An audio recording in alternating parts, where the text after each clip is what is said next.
Hello friends and welcome to my channel The World According to JMM। First of all very good evening. आज की class में हम CDP के important questions को cover करेंगे जो आपके आने वाले एग्ज़ाम्स के लिए बहुत ही हेल्पफुल होंगे। आज के वीडियो में जितने भी क्वेश्चंस हैं ये पहले किसी न किसी एग्ज़ाम्स में आ चुके हैं, जैसे सीटेट के एग्ज़ाम्स में भी आ चुके हैं, KVS है, DT+ भी है। जितने भी टीचिंग एग्ज़ाम हैं उन सब एग्ज़ाम्स के प्रीवियस ईयर क्वेश्चंस को यहाँ पर लाए गए हैं। हमारे चैनल पर आपको CDP की क्लासेस, SST की क्लासेस और EVS की क्लासेस मिल जाएंगी, तो आप प्लेलिस्ट में जाकर देख सकते हैं। चलिए आज की क्लास स्टार्ट करते हैं। आज की क्लास का पहला क्वेश्चन है, महात्मा गांधी ने शिक्षा के किस तंत्र का प्रतिपादन किया था? ऑप्शन है गतिविधि द्वारा शिक्षण, ऑप्शन बी संगीत के माध्यम से शिक्षण, ऑप्शन सी सुनने, ध्यान आदि के माध्यम से शिक्षण, ऑप्शन डी उपरोक्त सभी। आपको ये बताना है कि महात्मा गांधी ने शिक्षा के कौन से तंत्र का प्रतिपादन किया था। ओके, आपका जो ऑप्शन फर्स्ट है गतिविधि द्वारा शिक्षण, ये आंसर राइट हो जाएगा। ओके, महात्मा गांधी ने शिक्षा के कौन से तंत्र का प्रतिपादन किया था? गतिविधि द्वारा शिक्षण। अब आते हैं अगले क्वेश्चन पर। आज का सेकंड क्वेश्चन है, किसने कहा है कि सामान्य व्यवहार के उलट करने पर आप लगभग हमेशा सही करेंगे? ये एक स्टेटमेंट है और आपको बताना है कि ये स्टेटमेंट किसने दिया था। ऑप्शन है महात्मा गांधी, रूसो, DV, प्लेटो। तो आपका राइट आंसर हो जाएगा रूसो। ओके, रूसो ने कहा था कि जो सामान्य व्यवहार है अगर हम उसको उल्टा करेंगे तो भी लगभग क्या होगा, हम सही ही रहेंगे। ठीक है। आज का अगला क्वेश्चन है, किस शिक्षा का उद्देश्य प्रकृतिवाद नहीं है? ऑप्शन फर्स्ट है शिक्षा जीवन के निचले रूपों से मनुष्य के विकास की धारणा है, ऑप्शन बी है व्यक्ति या राष्ट्र के अस्तित्व के संघर्ष के लिए तैयार करना ताकि जीवित रहने को सुनिश्चित किया जा सके। आपको इसमें बताना ये है कि शिक्षा का जो उद्देश्य है प्रकृतिवाद नहीं है। इसमें कौन सा ऑप्शन सेटिस्फाई कर रहा है? ठीक है, ऑप्शन डी है विद्यार्थियों को सीखने में मदद करने के लिए उनके परिवेश के अनुकूल चारों ओर अच्छे वातावरण का निर्माण करना। अगला है विद्यार्थियों में नैतिकता और सदाचार पूर्ण मूल्यों को पैदा करना। तो इसमें से जो आपका राइट ऑप्शन है वो हो जाएगा ऑप्शन नंबर सी। विद्यार्थियों को जो शिक्षा है उसका उद्देश्य, जो शिक्षा का जो उद्देश्य प्रकृतिवाद के रूप में कौन सा नहीं है कि विद्यार्थियों को सीखने में मदद करने के लिए उनके परिवेश के अनुकूल चारों ओर अच्छे वातावरण का निर्माण करना। ये ऑप्शन जो है राइट हो जाएगा। ओके, अगला क्वेश्चन है, किसमें दर्शन की प्रकृति नहीं है? ऑप्शन है यह ज्ञान का विज्ञान है, ऑप्शन बी यह विभिन्न दृष्टिकोणों का सामूहिक जामा है, ऑप्शन सी यह सच्चाई की खोज के लिए एक योजनाबद्ध प्रयास है, ऑप्शन डी यह मनुष्य के रचनात्मक विचारों की संपूर्णता है। आपको ये बताना है कि इनमें से किसमें दर्शन की प्रकृति नहीं है। ओके, तो इसका जो राइट आंसर है वो हो जाएगा ऑप्शन नंबर सी, यह सच्चाई की खोज के लिए योजनाबद्ध प्रयास है। जो यह ऑप्शन है वो दर्शन की प्रकृति नहीं है। बाकी जो बचे हुए तीन ऑप्शन हैं जैसे ज्ञान का विज्ञान है, विभिन्न दृष्टिकोणों का सामूहिक जामा, यह मनुष्य के रचनात्मक विचारों की संपूर्णता है, ये सारे ऑप्शंस क्या हैं? दर्शन की प्रकृति हैं। ओके, अब आते हैं अगले क्वेश्चन पर। अगला क्वेश्चन है, शिक्षण के सिद्धांत को पढ़ाने की आवश्यकता का आधार क्या है? ऑप्शन है सभी छात्र समान नहीं हैं, ऑप्शन बी विभिन्न देशों में शिक्षा की विभिन्न प्रणालियों का होना, ऑप्शन सी अलग अलग दर्शनों ने शिक्षा के हर पहलू पर अलग अलग दृष्टिकोण व्यक्त किए हैं, ऑप्शन डी है शिक्षण सीखने के बहुत सारे रास्ते हैं।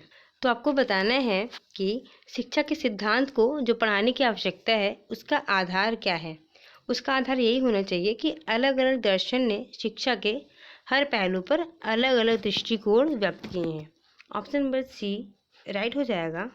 ओके, अब आते हैं अगले क्वेश्चन पर। अगला क्वेश्चन है, निम्नलिखित में कौन आदर्शवादी शिक्षण के लक्ष्यों की योजना के अनुरूप नहीं है। ऑप्शन है शरीर की देखभाल, नैतिक मूल्य, कौशल, स्वयं की अभिव्यक्ति। आपको बताना है इनमें से कौन सा ऐसा ऑप्शंस है जो आदर्शवादी शिक्षण के लक्ष्यों की योजना के अनुरूप नहीं है। ओके, तो इसका जो ऑप्शन नंबर ए है शरीर की देखभाल, शरीर की देखभाल ये जो है ये आदर्शवादी शिक्षण के लक्ष्यों की योजना के अनुरूप नहीं है। बाकी जो ऑप्शन बी है वो भी रॉन्ग है, सी और डी क्या है, रॉन्ग आंसर है। Okay, right answer will be शरीर की देखभाल। अब आते हैं अगले क्वेश्चन पर। अगला क्वेश्चन है, धार्मिक शिक्षा के प्रखर समर्थक हैं। मीन्स आपको बताना है जो धार्मिक शिक्षा के समर्थक हैं वो कौन है। व्यवहारवादी, आदर्शवादी, यथार्थवादी, अतिवादी। तो इसका जो राइट आंसर है वो हो जाएगा आदर्शवादी। ओके, जो धार्मिक शिक्षा के समर्थक हैं वो कौन थे, आदर्शवादी थे। अब आते हैं अगले क्वेश्चन पर। अगला क्वेश्चन है, शिक्षा के यथार्थवाद में निम्नलिखित में से कौन सी आलोचना नहीं की है। ऑप्शन है सह पाठ्य चर्चा संबंधी गतिविधियों के मूल्य को नकारने वाले शिक्षकों की। ऑप्शन बी पुस्तकों से रट्टा मारकर परीक्षा में पुनः प्रस्तुत करने वाले कुंठित छात्रों की।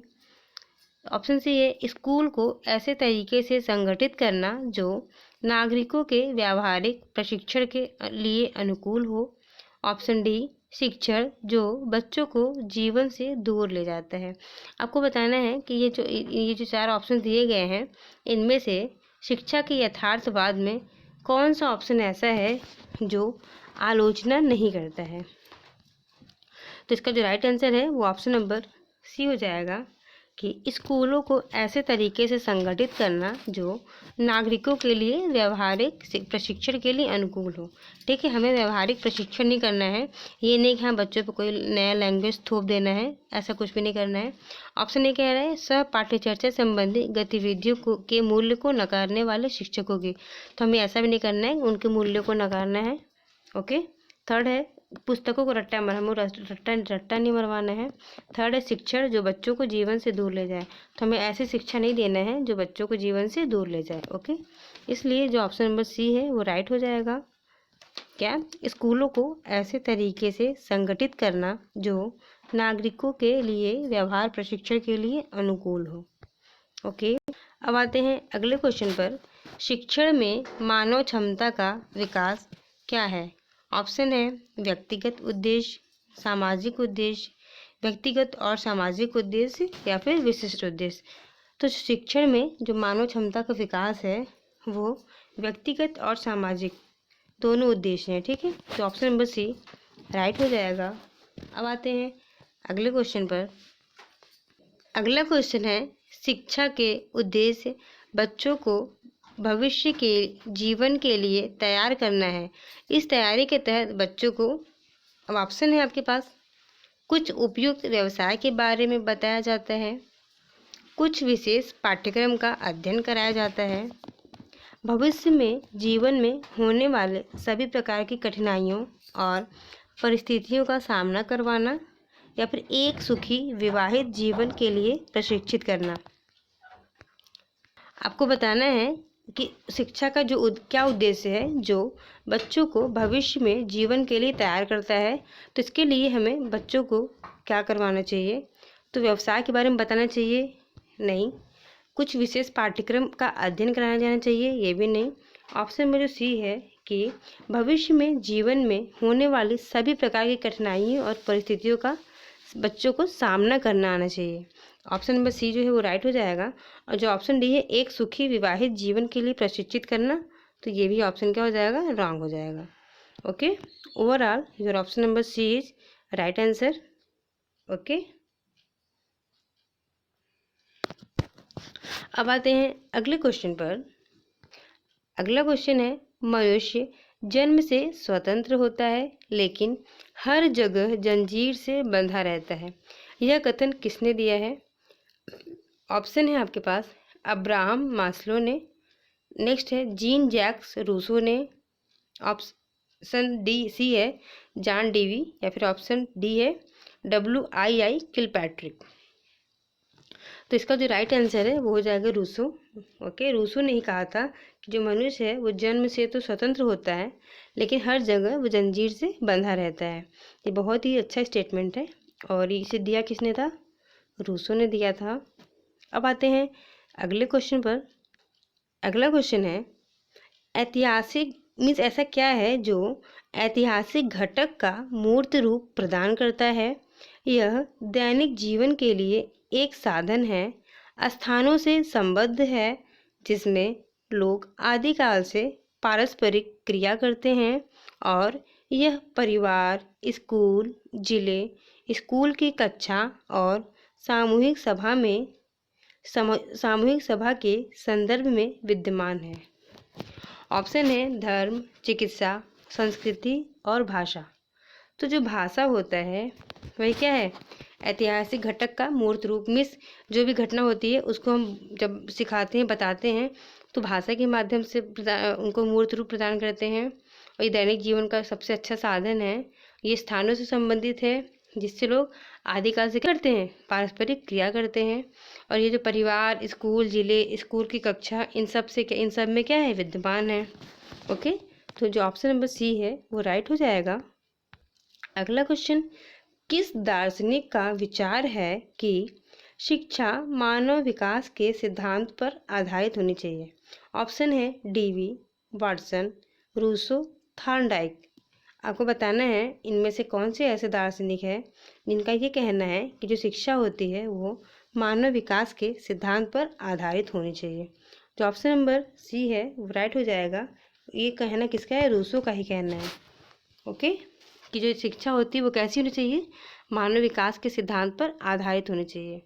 अब आते हैं अगले क्वेश्चन पर कि 19वीं शताब्दी के अंत में किस दार्शनिक ने सीखने के नियम जानवरों के साथ अपने प्रयोगों के परिणामस्वरूप तैयार किए हैं? ऑप्शन है हिलगार्ड, वाटसन, डीवी, थॉर्नडाइक। तो ये आपको पता होगा कि जो थॉर्नडाइक थे उन्होंने सीखने के नियम को दिया था।